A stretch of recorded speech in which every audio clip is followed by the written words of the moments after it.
kita akan belajar tentang bagaimana memanfaatkan tanah yang di Gunung Kidul, khususnya di Bendung ini kan tanahnya terkenal tandus, tapi ternyata itu bisa dimanfaatkan untuk pertanian terpadu. Dari konsep desa mandiri pangan. Oke. Kalau Gunung Kidul berbicara desa mandiri pangan ini hal unik, Pak. Hal unik. Wah, Gunung Kidul kok bisa mandiri pangan. Nah, dari kebutuhan sayur mayur ini di puncak kemarau ini tidak ada masalah. Oh, iya. Ya, seperti halnya cabai yang di sebelah kita ini, cabai merah-merah ini di puncak kemarau Gunung Kidul. Kemudian ada tanaman kangkung, ada tanaman terong dan lain-lain.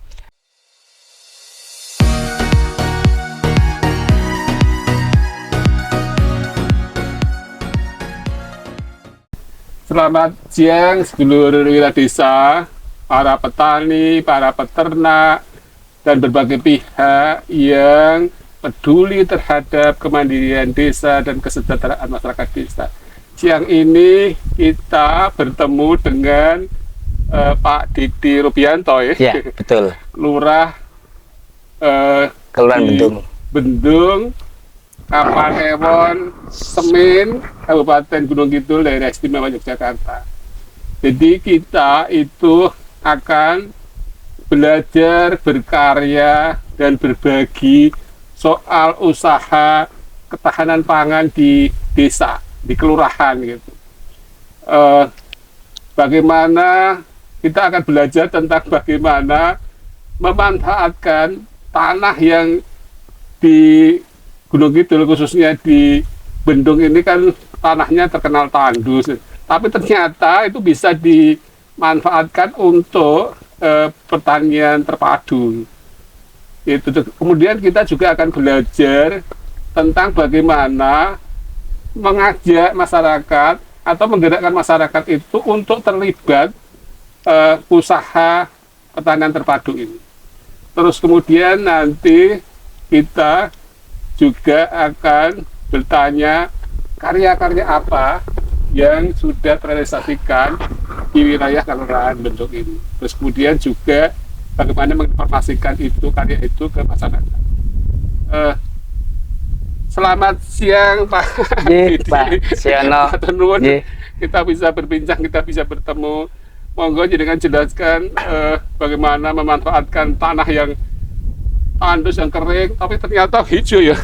Berbagai tanaman ternyata ditanam di sini. Caranya bagaimana untuk memanfaatkan? Baik, terima kasih Pak Siono T dari Wiradesa Daerah Istimewa Yogyakarta. Tentunya terkait dengan sumber daya alam, khususnya air di wilayah Gunung Kidul ini sudah tidak rahasia umum lagi. Tentunya wilayah kita adalah daerah tandus, daerah bebatuan, dan tentunya ini kita memanfaatkan potensi pertanian ini dengan keterbatasan sumber daya alam. Ini hal yang menarik, Pak Siono. Tentunya yang utama ini adalah SDM. Sumber daya manusia ini harus kita terapkan. Nanti kalau sudah terbangun sumber daya manusia, khususnya petani, kemudian terbangun jiwanya, artinya mereka para petani ini sudah memanfaatkan teknologi. Dengan air yang sedikit, ini gimana pemanfaatan pertanian ini bisa tumbuh subur. Tentunya ini perlu sumber daya manusia yang siap tentunya. Kami tentunya dari konsep desa mandiri pangan. Kalau Gunung Kidul berbicara desa mandiri pangan ini hal unik, Pak. Hal unik. Wah, Gunung Kidul kok bisa mandiri pangan. Nah, ini tekad kita. Tentunya konsep dari desa untuk masyarakat dari awal kita sudah membangun jiwanya bersama-sama. Kemudian diterapkan sumber daya di setiap lahan pemanfaatan pekarangan. Jadi di sini itu Kelurahan Bendung ini untuk kebutuhan pangan beras pokok ini surplus, Pak. Surplus. Iya, surplus. Artinya kita punya pola budaya petani ini di saat musim tanam pertama ini padi, ini tidak dijual, disimpan dalam lumbung rumah tangga, kemudian panen kedua. Nah, kalau ini cukup untuk dijual. Yang kalau panen pola musim tanam kedua ini menjadi tolak ukur tingkat kebutuhan. Nah, kemudian kebutuhan yang lainnya sayur mayur di sini sudah tidak ada masalah, Pak. Kebutuhan sayur mayur di setiap rumah tangga ini sudah ada yang namanya pemetaan pekarangan, baik melalui polybag, baik melalui tanaman pekarangan yang ada di sekitar. Jadi kebutuhan sayur mayur ini di puncak kemarau ini tidak ada masalah. Ya, seperti halnya cabai yang di sebelah kita ini, cabai merah-merah ini di puncak kemarau Gunung Kidul. Kemudian ada tanaman kangkung, ada tanaman terong dan lain-lain. Dan juga kebutuhan protein. Kami juga penerapan juga pola ternak juga. Tentunya inilah konsep Desa Mandiri Pangan. Tentunya dengan program Bapak Gubernur di tahun 2021 kami disupport melalui dana keistimewaan, Pak. Nah, ini memberikan sebuah motivasi, semangat kita bangun yang namanya Lumbung Mataraman. Lumbung Mataraman ini adalah dana dari keistimewaan kita melalui Tanah Kas Desa. Dawuh Sinuwun Ngerso Dalem itu menyampaikan kepada kami, Tanah Kas Desa harus dimanfaatkan buat rakyat, bukan untuk perorangan maupun pengusaha. Maka konsep kita adalah pertanian. Memang ini semuanya dimanfaatkan untuk rakyat di Kelurahan Bentung. Ini adalah wahana miniatur, Pak. Miniatur wahana belajar dengan luas Tanah Kas Desa ini 1,5 hektar. Ada beberapa pola pertanian di sini, memang kita menggunakan pola pertanian terpadu, integrated farming. Tanaman sayur mayur, ada tanaman pangan, kemudian ada ternak dengan sistem zero waste, tidak ada limbah yang terbuang. Dan alhamdulillah dengan konsep terpadu ini, kebutuhan pertanian yang ada di sini mulai pupuk ini sudah kita usahakan sendiri. Dari hasil ternaknya, dari kotoran ternak, mulai dari air kencingnya domba. Nah, ini adalah salah satu konsep gimana kita ini tidak ketergantungan terhadap pupuk kimia. Dan tentunya hasil ini yang dirasakan oleh warga kami, ini adalah output, ini adalah pemberdayaan. Dari hasil pertanian ini digunakan untuk kegiatan kelompok-kelompok yang ada di KWT di setiap padukuhan. Dan juga yang paling penting adalah outputnya adalah ilmu. Ilmu ini yang diterapkan di Lumbung Mataram ini sekarang sudah diterapkan di plasma. Di plasma di padukuhan-padukuhan. Jadi di padukuhan-padukuhan ini ternyata sekarang ini kegiatan pertanian melebihi Lumbung Mataraman. Di sana ada bawang merah, ada tembakau, ada sayur mayur, ada buah-buahan melon dan semuanya. Lah ini berkat belajar di sini. Akhirnya penerapannya di tingkat padukuhan masing-masing. Pak, itu ono peta-peta ya. Ada, saya hitung ada 14 peta ya. Iya, itu ya dibagikan ke kelompok-kelompok tani gitu. Betul. Jadi jelaskan, Pak. Memang lahan ini kita serahkan konsepnya kepada Gapotan. Kelompok. Gapotan itu akan membagi kelompoknya, Pak. Di satu kelurahan ini ada 9 KWT. KWT. Ada 9 kelompok tani. Maka di sini disiapkan seperti halnya di sini itu satu padukuhan. Satu padukuhan, sebelahnya ini satu padukuhan, satu kelompok. Yang tentunya ini semuanya dikelola setiap kelompok KWT masing-masing padukuhan. Dan tentunya ini nampak kegiatan, jadi memberikan motivasi terkait dengan pertanian ini antar padukuhan ini dengan varietas berbeda-beda. Pak ini kan KWT-nya Ngudi Makmur, Betul. kelompok taninya Ngudi Makmur, padukuhan Banyu Banyu Kendil, Kendil. terus komoditasnya buncis, kacang panjang. Itu di kota yang lain itu komoditasnya lain-lain apa? Lain-lain. Ya. Oh, okay. Karena di sini Gapoktan dengan adanya sumber daya manusia dan jiwanya, Pak Siono, tentunya Ketua Gapoktan, pengurus Gapoktan ini tinggal membuat sebuah daftar tanam dalam 1 tahun. Nah, setelah kelompok ini panen kacang panjang umpamanya, mereka tahu daftarnya. Besok harus menanam apa.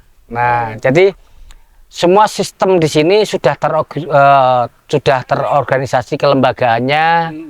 Kemudian di saat panen bawang merah atau menanam bawang merah, jadi kelompok ini semuanya melakukan pengamatan bawang merah itu dilakukan oleh seluruh kelompok yang ada di Lumbung Mataram ini.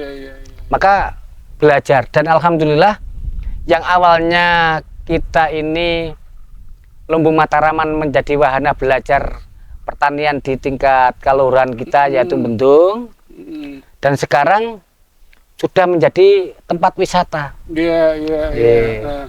Wisata edukasi ya. Betul. Belajar pertanian terpadu. Iya. Pak, ini kan menjadi pembelajaran para petani atau warga di Desa Bendung. Terus kemudian dari sini mereka itu juga ada demplot di padukuhan ya. Ada 7 padukuhan ya di 9 padukuhan. Itu di Desa Padikan ada demplot sendiri. Betul. Oh, demplotnya juga semacam ini apa? Coba jangan jelaskan demplotnya seperti apa. Jadi kita di padukuhan ada yang namanya KRPL, Kawasan Rumah Pangan Lestari. Ya, di padukuhan itu ada KRPL. Tentunya ini memberikan motivasi kepada kelompok-kelompok yang ada di padukuhan. Selain miniatur yang ada di Lumbung Mataraman ini, kami mensupport anggaran terkait dengan wahana pemanfaatan pekarangan di padukuhan KRPL itu. Setiap tahun kita selalu evaluasi, Pak.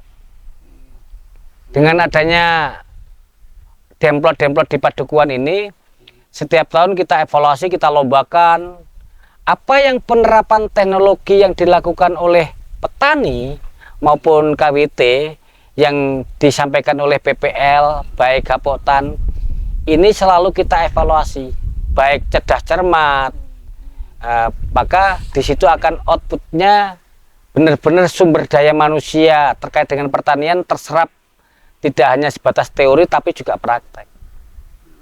Dan itu juga ternyata sampai ke level rumah tangga ya, betul. Pemanfaatan pekarangan ya. Itu sampai kesadarannya sampai di situ ya. Betul. Kalau di pekarangan memanfaatkan selain pertanian juga ada ternak-ternak juga ya Pak ya.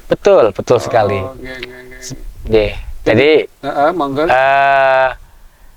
maka di wilayah Bendung ini sudah kita sampaikan, kita harus waspada dengan iklim El Nino tentunya. Kita sekarang tidak hanya berbicara krisis ekonomi terkait dengan pangan ini, tidak hanya bicara tentang di desa, tapi berbicara nanti kalau dunia menjadikan sebuah krisis pangan, kita siap. Artinya sudah kita persiapkan segala sesuatunya, Pak. Maka di rumah ini di saat musim kemarau sekarang, di rumah masing-masing itu sudah ada tanaman polybag, ada tanaman apa yang di saat dipetik setiap hari untuk kebutuhan rumah tangga setiap hari. Maka kesiapan kita dalam hal mandiri pangan ini tidak hanya saat musim hujan dan sebagainya, tapi di saat musim kemarau ini menghadapi cuaca yang ekstrim seperti ini, kami siap. Pak, untuk penganggarannya, kalau yang Lumbung Mataraman kan tadi Pak Didi mengungkapkan kalau ada support dari dana keistimewaan. Kalau yang di KRPL, yang di level padukuhan, itu penganggarannya pripun ya? Kalau kawasan rumah pangan lestari ini, KRPL ini adalah program kementerian sebenarnya. Kementerian disampaikan ke Dinas Pertanian DIY. Ini adalah program KRPL. Di sana memang ada sebuah demplot dan juga ada KBD, kebun bibit desa. Jadi mulai dari bibitnya itu diadakan sendiri, kemudian sampai hulu sampai hilir ini di sini sudah mulai diterapkan, Pak. Jadi hasil pertanian ini di setiap kalurah padukuan, baik di Lumbung Mataraman ini, dari penerapan mulai dari bibit, menanam sampai hasil pemasaran ini sudah dilakukan oleh ibu-ibu KWT. Tentunya selain dengan dana-dana dari pemerintah, kita juga mensupport melalui dana desa. 20% ketahanan pangan ini memang harus fokus konsepnya. Mungkin itu yang kita sampaikan. Pak Didi, ini wahana sebagai wahana pembelajaran toh, untuk belajar soal pertanian terpadu, tapi memang ada hal yang banyak dipelajari di sini, khususnya ini tanahnya keren kok iso tinggal tani, ini wong desa kok iso digerakke, kesadarannya tinggi.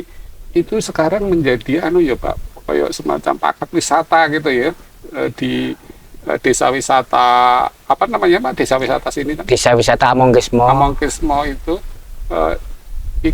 coba jadikan ceritakan ini paket wisata laku ya. Betul. Yang jelas kami akan membuktikan yang namanya pertanian ini adalah suatu hal potensi untuk paket wisata. Artinya sangat menarik mungkin bagi wilayah-wilayah di desa-desa yang lain yang tanahnya subur, yang sumber mata airnya melimpah.